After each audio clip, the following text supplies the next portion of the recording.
नमस्कार दोस्तों, आज हम सीखेंगे भाग टूटी शून्य की अवधारणात्मक समझ।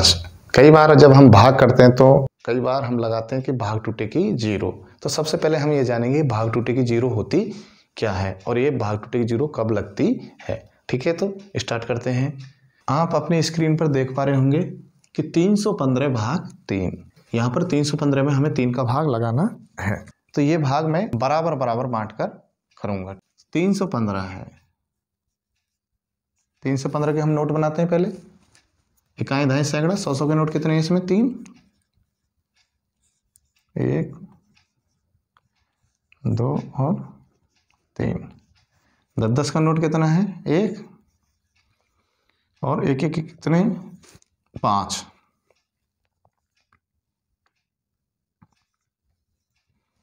ठीक है, इस 315 के मैंने नोट बना दिए और इस 315 को मुझे कितनी जगह बांटना है? बराबर बराबर 3 जगह, क्योंकि हम पहले जान चुके हैं कि भाग का मतलब है बराबर बराबर बांटकर एक जगह पता करना। ठीक है, तो मुझे 315 को बांटना है 3 जगह, तो मैं 3 जगह ले लेता हूं। 1 जगह, 2 और ये 3 जगह, 3 जगह बांट रहे। तो हम देखते हैं हमारे पास 100 के नोट कितने हैं? 3। तो प्रत्येक जगह क्या 100 का नोट मिल जाएगा? बिल्कुल मिलेगा, एक 100 का नोट मिल जाएगा। तो मैं इसको भी, इस जगह भी 100 का नोट दे देता हूँ। एक दूंगा तो 1 कम हो जाएगा। इसे भी 100 का नोट दे देता हूँ। इसको दिया तो 1 कम हो जाएगा। इसको भी 100 का नोट दे देता हूँ। इधर से 1 कम हो जाएगा। ठीक है, इसके बाद कौन सा नोट बटेगा? 10 का नोट बटेगा। क्या प्रत्येक को 10 का नोट मिल जाएगा? तो हम देखते हैं हमारे पास एक ही 10 का नोट है और ये तीनों जगह नहीं मिलेगा। जब नहीं बटेगा तो हम क्या करेंगे? इसके खुले करवाएंगे।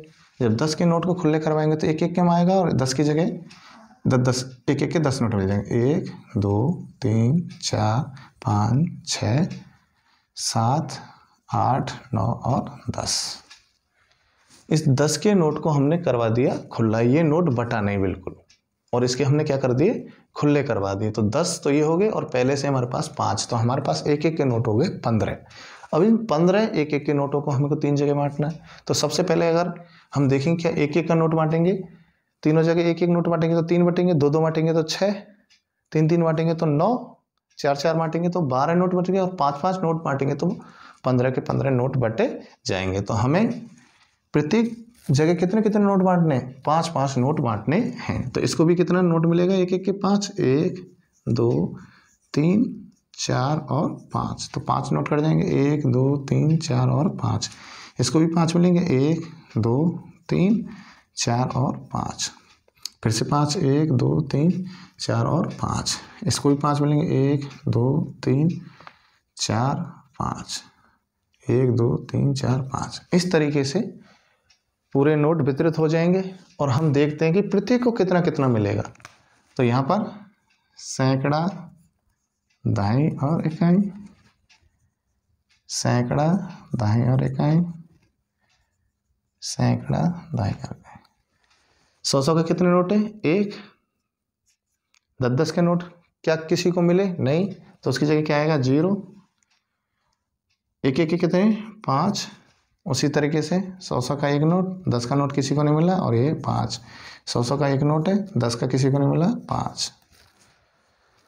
तो इस तरीके से जब हम बांटते हैं तो प्रत्येक को 105 105 रुपये मिल जाते हैं। तो यहाँ हम देख रहे हैं कि जहाँ पर जब 10 का नोट बिल्कुल नहीं बटा तो उसकी जगह यहाँ पर प्रत्येक जगह 0 0 आया। तो हाँ, यहाँ हम समझ रहे हैं यदि कोई नोट बिल्कुल नहीं बटे, यहाँ पर एक गौर करने वाली बात है कि कोई नोट बिल्कुल भी नहीं बटना चाहिए, कि यदि कोई नोट बिल्कुल ना बटे और जब नहीं बढ़ता है तो उसके जब क्या करवा देते हैं हम? खुले। अर्थात हम कह सकते हैं कि वो नोट बटा नहीं है और उसको हमने तोड़ दिया, छोटे नोटों में तोड़ दिया। ठीक है, मतलब वो नोट टूटा, और जब वो नोट टूटता है तो उसकी आती है भाग टूटे की 0। ये तभी संभव है जब वो नोट बिल्कुल नहीं बटेगा, और जब वो नोट बिल्कुल नहीं बट रहा है और उसके जब हम खुले करवाते हैं तो उसकी जगह हम लगाते हैं भाग टूटे की 0। इस बात को आपको ध्यान रखना है। अब इसी को हम दूसरे संदर्भ में कैसे पढ़ते हैं? मानक प्रचलन कलन विधि में। ठीक है, इसको हम पढ़ेंगे कैसे? 315 भाग 3। इस प्रक्रिया में हम क्या करते हैं कि सबसे पहले 3 का भाग पहले अंक में देना है। क्या जाएगा? बिल्कुल जाएगा। भाग जाने के लिए क्या होना चाहिए? ये संख्या इसके बराबर होनी चाहिए। ठीक है, तो 3 का भाग 3 में देंगे तो कितनी बार जाएगा? एक बार। 3 एकम 3, पाड़ा बोलो 3 का। ठीक है, 3 एकम 3, एक बार गया। एक बार पाड़ा बोलते हैं तो कितना आएगा? 3। घटा का चिन्ह लगाएंगे, क्या बचा? 0। 0 अगर बचता है तो लिखने की आवश्यकता नहीं है, पास वाला अंक उतारेंगे 1। ठीक है, अब दोस्तों कई बार कई लोग सिखाते हैं जब एक इस अंक उतारने पर उसमें भाग नहीं जाता तो दूसरा अंक उतार लो। ठीक है, और जब एक साथ में 2 अंक उतारते हैं तो हम कहते हैं कि यहां पर एक भाग टूटेगी, 0 लगेगी। ठीक है, अब भाग देंगे हम 15 में, तो 3 का भाग 15 में दिया तो कितनी बार जाएगा? 5 बार। ठीक है, और बचा 0। इस तरीके से कई बार भाग को समझाया जाता है, मगर कई बार हम इस तरीके से करते हैं तो हमसे बहुत सारी गलतियां होती हैं और इन गलतियों से हमें बचना है। तो हमें इस प्रक्रिया से भाग नहीं करना है। मैं जो बता रहा हूं उस प्रक्रिया से आप यदि करोगे तो कभी भी आपका भाग गलत नहीं होगा, भाग टूटी 0 वाले। ठीक है, तो वो प्रक्रिया कौन सी है? वो सेम प्रक्रिया है, मगर हमें एक साथ 3 अंक नहीं उतारने। ठीक है, तो सबसे पहले 3 का भाग किस में लगाएंगे? 3 में लगाएंगे तो कितनी बार जाएगा? 3 एकम 3, 3 दूनी 6, 6। 2 बार पाड़ा बोलेंगे तो 6 आ जाएगा, जो 3 से अधिक है। ठीक है, तो कितनी बार देंगे? एक बार। 3 एकम 3, घटा का चिन्ह 0। 0 बचता है तो लिखने की आवश्यकता नहीं है हमें। ठीक है, उतारेंगे पड़ोसी का, पड़ोस वाला अंक। अब 3 का भाग 1 में जाएगा नहीं, तो यहां पर ही ध्यान रखने वाली बात है कि जब किसी संख्या को उतारने पर, ध्यान रखना, संख्या को उतारने पर उस संख्या में यदि भाग नहीं जाता है, ध्यान रखने वाली बात है, फिर से मैं आपको याद दिला रहा हूं कि संख्या को उतारने पर यदि इस संख्या का इसमें भाग नहीं जाता है, संख्या हमने उतारी और उसमें भाग नहीं गया, तो उस संख्या में हम 0 बार भाग देते हैं। तो इसमें भाग नहीं जाएगा, तो नहीं जाएगा तो 3 का भाग 1 में कितनी बार जाएगा? 0 बार। अब 3 का भाग 0 बार बोलेंगे तो 0 ही आएगा। घटाओ, कितना बचा? 1। अब उतारो 5, संख्या बन गई 15। अब 3 का पाड़ा बोलो फिर से। 3 एकम 3, 3 6, 3 3 3 3 5 15, 3 6 18, 6 18। 6 बार बोलेंगे तो 18 आ जाता है, तो कितनी बार जाएगा? 5 बार। आया 15, 0।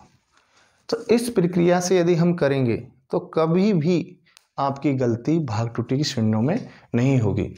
मगर हमें यहाँ पर विशेष ध्यान रखना कि जब हम संख्या उतारते हैं और उतारने पर भी उसमें भाग नहीं जाए तो हम उस संख्या में 0 बार भाग देंगे। इस बात को आपको ध्यान रखना है। ठीक है, चलो एक अन्य उदाहरण लेते हैं और उसकी मदद से और सीखते हैं। 345 को हमें बांटना है 3 जगह, अथवा 3 लोगों में बराबर बराबर बांटना है, अथवा 345 में भाग लगाना है 3 का। ठीक है, तो इसको फिर से मैं नोटों में बदल दूंगा। 345 इकाई, दहाई, सैकड़ा, 100 के नोट कितने हैं इसमें? 3, तो 100 के नोट 3 बना दो।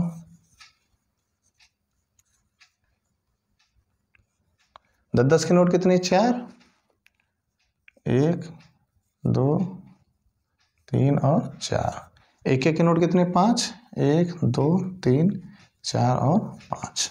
ठीक है, 345 हमने नोटों में बदल दिया चित्र संकेतीकरण की मदद से। अब इनको कितनी जगह बांटना? मुझे 3 जगह, तो फिर से मैं 3 जगह बना लेता हूं। 1 2 और 3। ठीक है, 3 जगह बना ली मैंने। तो सबसे पहले हम देखते हैं 100 के नोट है हमारा सबसे बड़ा नोट, क्या प्रत्येक जगह मिल जाएगा? तो 1 2 3 है, 3 जगह बांटने, तो प्रत्येक में को हमें 100 का नोट मिल जाएगा। इसको 100 का नोट दे दिया, इसको भी 100 का नोट दे दिया, और इसको भी 100 का नोट दे दिया। इसको 100 का नोट दिया तो ये कम हो गया, इसको दिया तो ये कम हो जाएगा, और इसको कम दिया तो ये। इस तरीके से प्रत्येक को जब 100 का नोट दिया तो हमारे 300 रुपये बट गए हैं। अब हमारे पास 10 के नोट आते हैं, 4 नोट हैं और बांटने हमें 3 जगह, तो 3 जगह इसको भी 10 का नोट देंगे, तो 1 नोट कम हो गया। इसको जब दे दिया तो 1 नोट, इसको भी 1 नोट बांटा, तो ये। अब मेरे पास एक 10 का नोट है, तो अगर क्या इस 10 को नोट, क्या सबको फिर से 10 के नोट मिल सकते हैं? तो नहीं, क्योंकि मेरे पास तो एक नोट है, किसी एक व्यक्ति को ही मिल सकता है, और हम तो बराबर बराबर बांटेंगे, तो किसी एक व्यक्ति को दे नहीं सकते। अब ये नोट बटेगा नहीं, देखो यहाँ 10-10 का नोट बढ़ चुका है, मगर ये नोट नहीं बढ़ रहा है। ठीक है, नहीं बटेगा तो इसके खुले करवाएंगे। खुले करवाएंगे तो एक एक के बनेंगे, 1 2 3 4 5 6 7 8 9 और 10, इसके खुले हो गए। ठीक है, अब हमारे पास एक एक के कुल नोट हो गए 15, 10 और 5 15 हो गए। तो अब 3 जगह बांटने, एक एक सबको एक एक देंगे तो 3 बटेंगे, 2 2 देंगे तो 6, 3 3 देंगे तो 9, 4 4 देंगे तो 12 नोट बढ़ जाएंगे, और 5 5 देंगे तो 15 के 15 नोट बढ़ जाएंगे। तो हम कितना देना है, 5 5 देंगे, और 5 5 जब बांटेंगे तो जल्दी जल्दी बटे जाएगा। बांटने को तो हम एक एक नोट भी बांट सकते हैं, मगर वहां पर समय ज़्यादा लगेगा, इसलिए हम एक साथ में कितने नोट बांट सकते हैं, 5 5। 1 2 3 4 5, इसको भी 5 मिल गए तो 5 काट दो, 1 2 3 4 5, 1 2 3 4 5, इसको भी 5 मिलेंगे तो ये 5 कट गए, इसको भी 5, तो ये 5 कट गए। ठीक है, देखते हैं प्रत्येक को कितना मिलेगा। सैकड़ा दाई इकाई, सैकड़ा दाई इकाई, सैकड़ा दाई और इकाई, एक सैकड़ा दाई 1 इकाई 5, एक सैकड़ा दाई 1 इकाई 5, एक सैकड़ा दाई 1 इकाई 5। तो हम यहाँ देख रहे हैं प्रत्येक को 115 रुपये मिले हैं। देखो एक दोस्त, तो हमको सबसे जो सीखने वाली बात यह है कि यहाँ पर हमने खुले भी करवाए, मगर यहाँ पर कहीं पर भी भाग टूटे की जीरो नहीं लग रही है। तो अब हमें उस अंतर को ढूंढना है कि पहले जब हमने खुले करवाए तो वहां पर तो हमें क्या लगा था, भाग टूटे की जीरो लगी, मगर यहाँ पर खुले भी करवाने में भाग टूटे की जीरो नहीं लग रही है। तो हमें इस बात पर ध्यान रखना है कि वहां पर इससे पहले वाले जो प्रश्न में हमने वहां पर जो भाग टूटे की जीरो लगाई, वहां पर वो 10 का नोट बिल्कुल नहीं बटा, एक भी नोट किसी को नहीं मिला। मगर यहाँ हम देखते हैं कि यहाँ पर एक एक नोट 10 का बढ़ चुका है। ठीक है, तो हमें ध्यान रखने वाली यही महत्वपूर्ण बात है कि यदि नोट बट गया वो, तो भाग टूटे की जीरो नहीं लगी, चाहे उसके खुले करवा दो आप। ठीक है, और यदि इनमें से एक भी नोट नहीं बढ़ता, मान के चलो ये 5 लोग होते, या इन नोटों को हमें 5 जगह बांटना होता, तो ये 10-10 के नोट 5 जगह नहीं बट पाते, क्योंकि ये 4 ही नोट है। तो तब जाकर एक भी नोट नहीं बढ़ता, तो वहां पर भाग टूटे की जीरो लगती। ठीक है, मगर यहां पर कितने थे, 4 नोट थे, 3 जगह तो 10-10 के नोट मिल गए, एक नोट बच गया, मतलब 10 का नोट बढ़ चुका है। अब इसके बाद यदि खुले करवाएंगे तो भाग टूटे की जीरो नहीं लगेगी। भाग टूटे की जीरो उसी संदर्भ में लगेगी जब वो नोट बिल्कुल नहीं बटेगा। ठीक है, अब इस प्रक्रिया को हम मानक प्रचलन विधि से करते हैं। 345 भाग 3, तो 3 का भाग पहले अंक में देंगे तो क्या जाएगा, बिल्कुल जाएगा। 3 का भाग 3 में देंगे तो कितनी बार जाएगा, एक बार, घटाओ पास वाला अंक उतारेंगे 4, 4 में 3 का भाग 2, 3 एकम 3, 3 दूनी 6, 2 बार पाड़ा बोलेंगे तो 6 आएगा, तो कितनी बार जाएगा, एक बार। 3 एकम 3, कितना बचा, 1 उतारा 5, संख्या बन गई 15।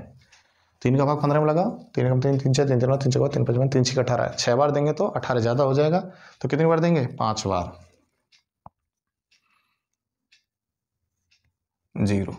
तो यहां से भी हमें पता लग रहा है कि प्रत्येक को 115 ही मिलेगा। ठीक है, तो ये बराबर बराबर बांटने वाली प्रक्रिया है, ये मानक प्रचलन विधि है। इस विधि से हमें बहुत कम समय लगता है, जबकि इस विधि में अधिक समय लगता है। ठीक है, तो एक अन्य उदाहरण लेकर और हम समझते हैं इसकी पुख्ता समझ के लिए। यहाँ 525 को 5 जगह बराबर बराबर बांटना है, तो सबसे पहले मैं इसके क्या बनाऊंगा, चित्र संकेतीकरण बना दूंगा, नोटों में बदल दूंगा इसको। 525 नोट बनाऊंगा, 100 के नोट कितने हैं, 5, 1 2 3 4 5, 10-10 के नोट कितने हैं, 2, 1 और 2, एक एक के नोट कितने, 5, 1 2 3 4 और 5। कितनी जगह बांटना मुझे, 5 जगह, तो 5 जगह बनाएंगे हम। 1 2 3 4 और बन गई 5। ठीक है, अब हम देखेंगे कि हमारे पास 100 के 5 नोट हैं, 5 नोट हैं तो प्रत्येक जगह एक एक नोट मिल जाएगा 100 का। तो बांट देते हैं, इसको 100 का नोट मिल गया, एक कम हो गया, इसको 100 का नोट मिल गया, फिर एक कम हो गया, इसको 100 का नोट मिल गया, फिर एक कम हो गया, इसको 100 का नोट मिल गया, फिर एक कम हो गया, और इसको भी 100 का नोट मिल गया, फिर एक कम हो गया। इसलिए प्रत्येक को जब 100 का नोट बांटा तो हमारा पूरे 500 रुपये बट गए हैं। ठीक है, अब मेरे पास बचते हैं 10 के नोट। तो हम देखते हैं हमारे पास 2 10 के नोट है, क्या ये प्रत्येक जगह बट जाएंगे? तो हम देखते हैं ये तो सिर्फ 2 लोगों तक ही बढ़ते हैं, बाकी 3 को नहीं मिलेंगे। और 3 को नहीं मिलेंगे तो हम इसको बांटेंगे नहीं, क्योंकि हम तो बराबर बराबर बांटना चाहते हैं। तो इसके क्या करवाएंगे हमको? खुले। ये 10 का नोट भी खुले में बटेगा, तो इसके कितने होंगे? 10 बनेंगे। 1 2 3 4 5 6 7 8 9 10। यहाँ समझने वाली बात यह है कि यहाँ पर एक भी 10 का नोट नहीं बट पा रहा है, किसी को एक एक नोट भी नहीं आया है। अगर हम बांटते तो सिर्फ 2 लोगों के पास रह जाता, बाकी लोगों के पास नहीं आता, इसलिए ये दोनों नोट नहीं बट रहे हैं। ठीक है, यहाँ पर एक भी नोट, किसी भी प्रत्येक जगह पर एक एक नोट भी नहीं आ रहा है। इसके भी खुले करवाएंगे हम। 1 2 3 4 5 6 7 8 9 10। दोनों नोटों को हमने खुले करवा दिए।